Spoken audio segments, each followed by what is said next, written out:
அனைவருக்கும் வணக்கம். இப்போ என்னென்னா, இப்போ நெக்ஸ்ட் வீக் வந்து நிஃப்டி 50 என்ன மாதிரியான மூமெண்ட் இருக்கும் அப்படிங்கிறத என்னோடய பாயிண்ட் ஆஃப் வியூலேருந்து நான் உங்களுக்கு ஷேர் பண்ணுறேன். அந்த டெக்னிக் உங்களுக்கு புரிஞ்சிச்சு, இல்லை நம்ம சொல்கிறது வந்து உங்களுக்கு கரெக்டாக இருக்குது அப்படின்னா நீங்கள் அந்த மெத்தடை ஃபாலோ பண்ணலாம். இந்த லாஸ்ட் வீக் எப்படி மூமெண்ட் இருந்துச்சு, நெக்ஸ்ட்டு அதாவது இப்போ தேர்ட் வீக்கும் ஃபோர்த் வீக்கும் எந்த மாதிரியான மூமெண்டம் இருக்கும் அப்படிங்கிறத ஃபுல்லாக நான் இந்த வீடியோவில் ஃபுல்லாக உங்களுக்கு நான் எக்ஸ்பிளைன் பண்ணுறேன். லாஸ்ட் வீக் வந்து பார்த்திங்கன்னா, இப்போது 13 ஜனவரிலேருந்து பெருசாக எந்த மொமெண்டமுமே இல்லை.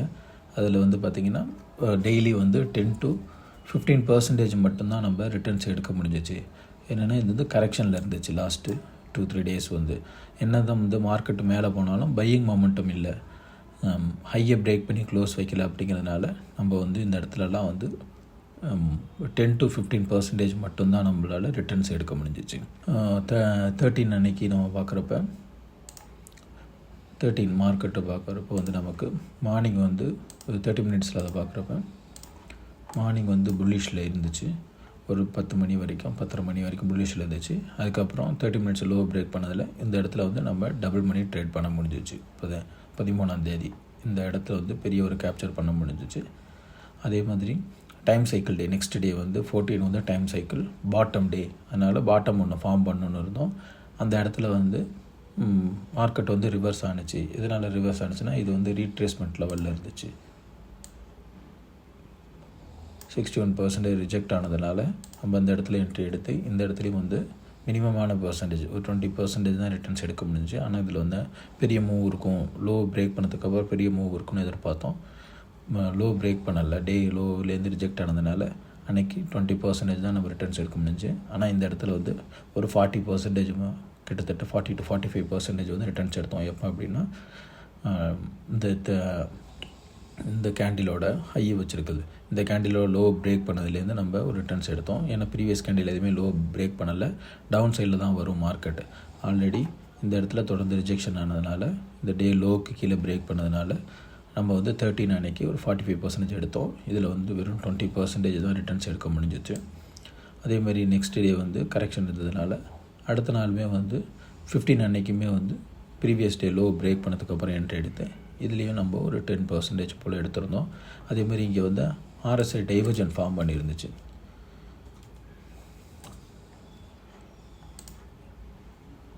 இங்கே வந்து புல்லிஷ் RSI டைவர்ஜன் ஃபார்ம் பண்ணதுனால கண்டிப்பாக இதோட டார்கெட் வந்து மினிமம் இந்த இடத்துல இருக்கும், கேப் அப்பில் இருக்கும்னு எதிர்பார்த்தோம். அதே மாதிரி கேப் அப்லேருந்து ஃபுல்லாக கரெக்ஷன் இருக்குன்னு எதிர்பார்த்தோம். அதே மாதிரி மேலே வந்து சேனல் லைனை பிரேக் பண்ணல, ரிஜெக்ட் ஆனதில் இந்த இடத்துல வந்து ஒரு 15% போல் ரிட்டர்ன்ஸ் எடுத்தோம். அந்த எண்ட் ஆஃப் டேவும் அந்த இடத்துல சேம் இடத்துல ரிஜெக்ட் ஆகிடுச்சு. நமக்கு வந்து இது 16ஆம் தேதி. அப்போ நமக்கு தொடர்ந்து டே கேண்டிலில் பார்க்குறப்ப இந்த 16ஆம் தேதி வரைக்கும் புல்லிஷில் இருந்தாலும், மார்க்கெட் வந்து புல்லிஷில் இருந்தாலும் எல்லாமே வந்து ப்ரீவியஸ் டே ஹையை பிரேக் பண்ணி க்ளோஸ் வைக்கல.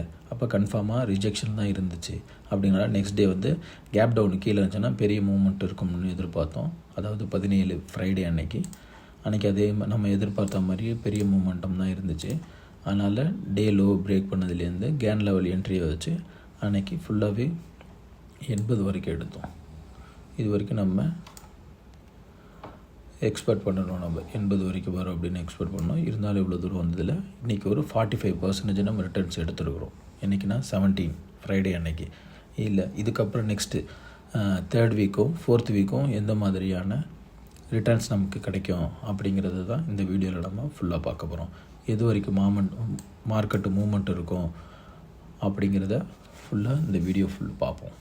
அதுக்கு முன்னாடி இதை பற்றி உங்களுக்கு டீட்டெயில் தெரியணுமா, நம்ம கோர்ஸில் என்ன மாதிரியான கோர்ஸ் நம்ம பண்ணுறோம் அப்படின்னோம்னா, இன்ட்ராடே டெக்னிக் டெய்லி வந்து 10 to 15% ரிட்டர்ன்ஸ் எடுக்கிற மாதிரியான ஒரு டெக்னிக்கு. இதோட சக்ஸஸ் ரேஷியோ வந்து 98% சக்ஸஸ் ரேஷியோ.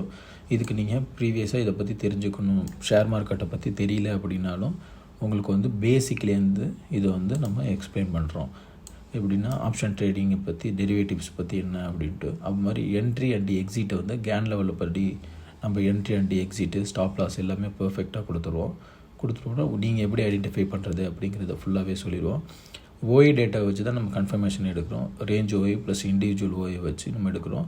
இது வந்து நோ லாஸ் ஸ்ட்ராட்டஜி. இதில் 98% வந்து அக்யூரன்சி இருக்கனால உங்களுக்கு ட்ரேடு என்னென்னைக்கு அவாய்ட் பண்ணணும் அப்படிங்கிறத முதற்கொண்டு இந்த டெக்னிக் மூலயமா நமக்கு வந்து தெரிஞ்சிடும். நார்மலாக ட்ரேடர்ஸ் பண்ணுற மிஸ்டேக்ஸ்லாம் எதனால் வந்து ஸ்டாப் லாஸ் ஆகுது அப்படிங்கிற முதற்கொண்டு இதில் டீட்டெயிலாக நம்ம சொல்லிடுவோம். அது மட்டும் இல்லாமல் நம்ம புல் பேர் ட்ராப்பில் மாட்டாமல் இருக்குது எப்படி, ட்ரெண்டை ஐடென்டிஃபை பண்ணுறது, இது ஃபுல்லாகவே நம்ம இந்த டெக்னிக்கில், இந்த பேசிக் டெக்னிக்லேயே எல்லாமே வந்துடும். இந்த டெக்னிக் மூலயமா டெய்லி 10 to 15% வந்து நம்ம ரிட்டர்ன்ஸ் எடுக்க முடியும். இன்ட்ராடே டெக்னிக்கில் இதில் வந்து ஆட் ஆனால் வந்து டைம் சைக்கிள் ஸ்டடீஸ் வந்து சொல்லிடுவோம். டைம் சைக்கிள் ஸ்டடி பார்த்திங்கன்னா என்னென்னைக்கு மார்க்கெட் ரிவர்ஸ் ஆகும் அப்படிங்கிற டெக்னிக்கை இதில் சொல்லிடுவோம். அட் த சேம் டைம் வந்து அட்வான்ஸ் கேண்டில் ஸ்டிக் கான்செப்ட், அதாவது கேண்டில் ஸ்டிக்கை மட்டுமே வச்சு நம்ம எப்படி ட்ரேட் பண்ணலாம், அந்த புல்லிஷ் டெரிட்டரியில் இருக்குல்ல, பேரிஷ் டெரிட்டரியில் இருக்குதா, இல்லை வந்து கேண்டில் வந்து எப்படி ட்ரா ஆகுது, அது வந்து அதை பற்றியான ஃபுல் டீட்டெயிலாக வந்து இதில் மாஸ்டரிங் மாதிரி கொடுத்துருவோம். அப்புறம் மணி மேனேஜ்மெண்ட், நம்ம எப்படி வந்து இந்த டெக்னிக் எல்லாத்தையுமே கற்றுக்கிட்டு மணி மேனேஜ்மெண்ட் எப்படி வந்து ஒரு ஃபண்டை ஹேண்டில் பண்ணுறது, என்னென்னைக்கெல்லாம் பெரிய மொமெண்டம் இருக்கும் அப்படிங்கிறத நம்ம முன்னாடி ஐடென்டிஃபை பண்ணி அன்னைக்கு பெரிய ப்ராஃபிட்டுக்கு நம்ம எய்ம் பண்ணுவோம். அதில் வந்து ஃபுல்லாகவே மணி மேனேஜ்மெண்ட், நம்மள்ட்ட இருக்கிற பணத்தை வச்சு பேசிக்காக ஒரு 20,000 ஸ்டார்ட் பண்ணி கரெக்டாக ஒரு 8 ட்ரேடில் எடுத்து நம்ம எப்படி ஒரு பெரிய பணத்தை வந்து நம்ம ரிட்டர்னாக எடுக்கலாம். இந்த மந்த்தை வந்து ஒரே மந்தில் எடுக்க முடியாது, இதுக்கு உங்களுக்கு ப்ராக்டிஸ் வேணும். இந்த டெக்னிக்கை வந்து ஃபுல்லாக நீங்கள் ஃபாலோ பண்ணால் மட்டும்தான் இந்த மாதிரியான பெரிய ஃபண்ட் எடுக்கலாம். இந்த ஃபண்டு எடுக்கிறது கண்டிப்பாக உங்களுக்கு 3 to 4 months ஆகிடும். அந்த நமக்கு என்னென்னைக்கு நம்ம ட்ரேடு நம்ம கரெக்டாக இருக்கிறோம் அப்படி தெரிஞ்சால் மட்டும்தான் அந்த ட்ரேடை நம்ம எடுப்போம். அதேமாதிரி இந்த டெக்னிக் எல்லாமே நீங்கள் கற்றுக்கிட்டதுக்கப்புறம் இந்த ட்ரேட் நான் சொல்லிக் கொடுத்த டெக்னிக்கை நீங்கள் கரெக்டாக ஃபாலோ பண்ணுறீங்களா இல்லையான்னு 1 month நான் உங்களை ஃபாலோ பண்ணிகிட்டு இருப்பேன்.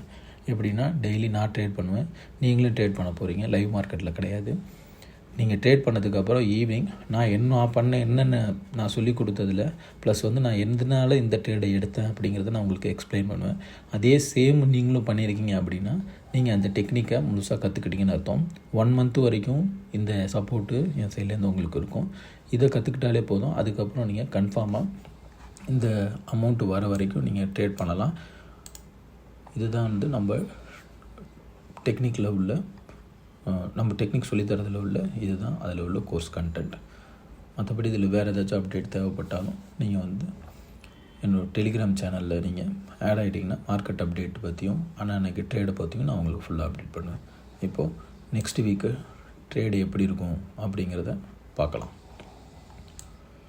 இப்போ லாஸ்ட் வீக் ஃபுல்லாக நமக்கு வந்து மார்க்கெட் வந்து டவுன் சைடில் தான் இருந்துச்சு. இது என்ன பேட்டர்னில் ஃபார்ம் பண்ணியிருந்துச்சு அப்படின்னா, ஆல்ரெடி இங்கே ஒரு ஃபால் இருக்குது, இங்கேருந்து ஒரு கரெக்ஷன், திரும்ப ஒரு ஃபாலு, இங்கேருந்து ஒரு கரெக்ஷன், அந்த மாதிரி தான் இருந்துச்சு. நமக்கு இந்த லாஸ்ட் டைம் உள்ள ஃபால்லேருந்து கரெக்ஷன் எப்படி நம்ம வந்து ப்ரைஸ் ஆக்ஷன் படி நம்ம வந்து இந்த கேப்போட க்ளோஸ் வரைக்கும் வரும்னு எக்ஸ்பெக்ட் பண்ணியிருந்தோம். அதே மாதிரி அந்த இடத்துல ரிஜெக்ட் ஆனிச்சு. அதுக்கப்புறம் தொடர்ந்து பெரிய ஃபால் வந்துச்சு. நெக்ஸ்ட்டு வந்து இந்த இடத்துல ஒரு கேப் இருக்குது, இந்த கேப்பை ஃபில் பண்ணும் அப்படின்னு எக்ஸ்பெக்ட் பண்ணியிருந்தோம். ஆனால் ஃபில் பண்ணலை, அங்கேருந்து ரிஜெக்ட் ஆகிடுச்சு.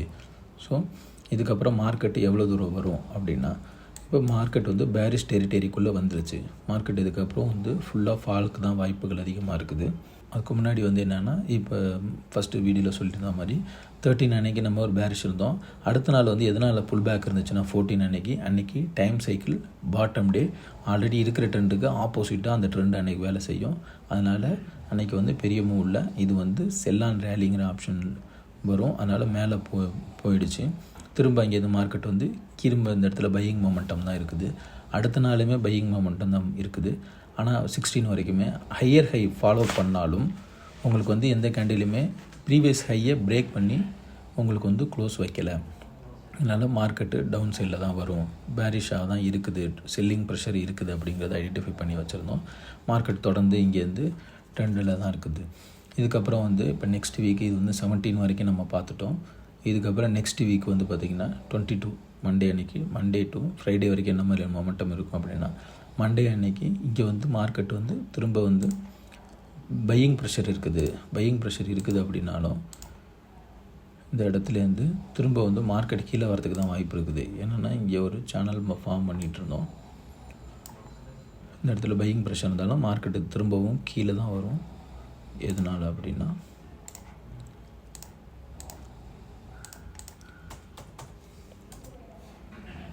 RSI டைவர்ஜன் வந்து நெகட்டிவ் டைவர்ஜன் ஃபார்ம் பண்ணியிருக்கு. இங்கேயும் நெகட்டிவ் டைவர்ஜன் ஃபார்ம் பண்ணியிருக்கு. அப்போ மினிமம் டார்கெட் இந்த இடம் வந்துடும் அன்னைக்கு மண்டே அன்னைக்கு. அப்படியே இல்லைனாலும் மார்க்கெட் ஒரு டாப் ஃபார்ம் பண்ணுது அப்படின்னா இந்த இடத்துலேருந்து இந்த இடத்துல ரிஜெக்ட் ஆகிடும். ரிஜெக்ட் ஆகிட்டு திரும்ப மார்க்கெட்டு கீழே தான் வரதுக்கான வாய்ப்புகள் அதிகமாக இருக்குது மண்டே அன்னைக்கு. மண்டேனா 17 இல்லை 20 2 நாள், அதாவது திங்கட்கிழமை 2 நாளைக்குள்ளே வந்து ஒரு டாப் தான் ஃபார்ம் பண்ணும்போது டாப் ஃபார்ம் பண்ணிடுச்சு அப்படின்னா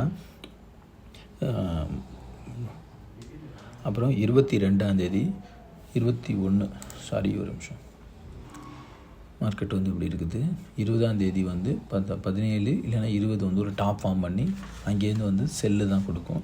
எது கொடுக்கும் 17 20 இது 2 நாளைக்குள்ளே ஒரு டாப் தான் ஃபார்ம் பண்ணும். அப்போ இன்றைக்கி 17 ஒரு டாப் ஃபார்ம் பண்ணி கீழே வந்துடுச்சு. இதோட சான்ஸ் இருந்தாலும் அடுத்த நாள் கூட நமக்கு 20 ஒரு டாப் ஃபார்ம் பண்ணிவிட்டு அடுத்த நாள் கரெக்ஷன் டாப் ஃபார்ம் பண்ணி அங்கேருந்து டவுன் வரும்.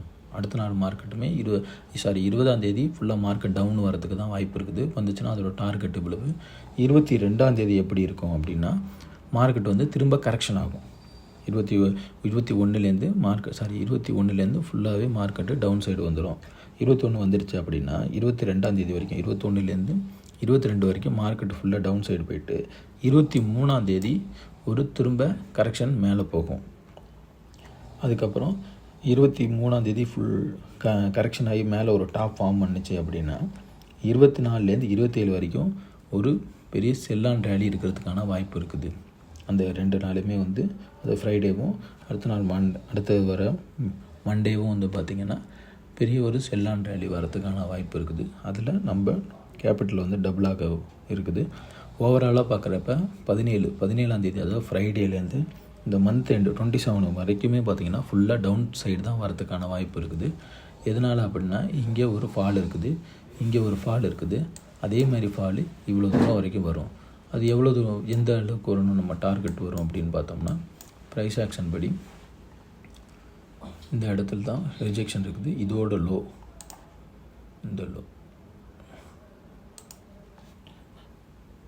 இதோட லோ வரைக்கும் வரதுக்கான வாய்ப்புகள் அதிகமாக இருக்குது. இந்த லோ எவ்வளோ இருக்குது? கிட்டத்தட்ட 790 வச்சுக்கலாம். 790 இன்கேஸ் அதை பிரேக் பண்ணி வந்தாலும் இதோட ஓப்பன் இவ்வளோ தூரம் 600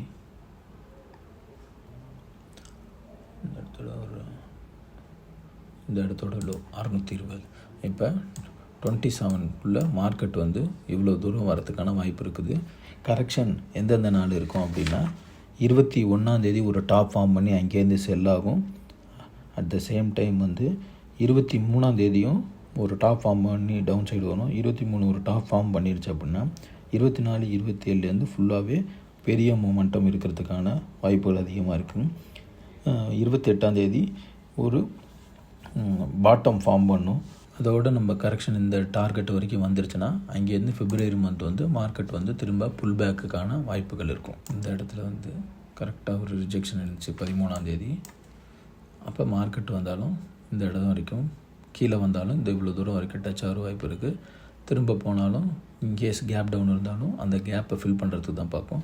அப்போ இந்த மந்த்து 27 வரைக்குமே மார்க்கெட் வந்து டவுன் சைடு போகிறதுக்கான வாய்ப்புகள் அதிகமாக இருக்குது.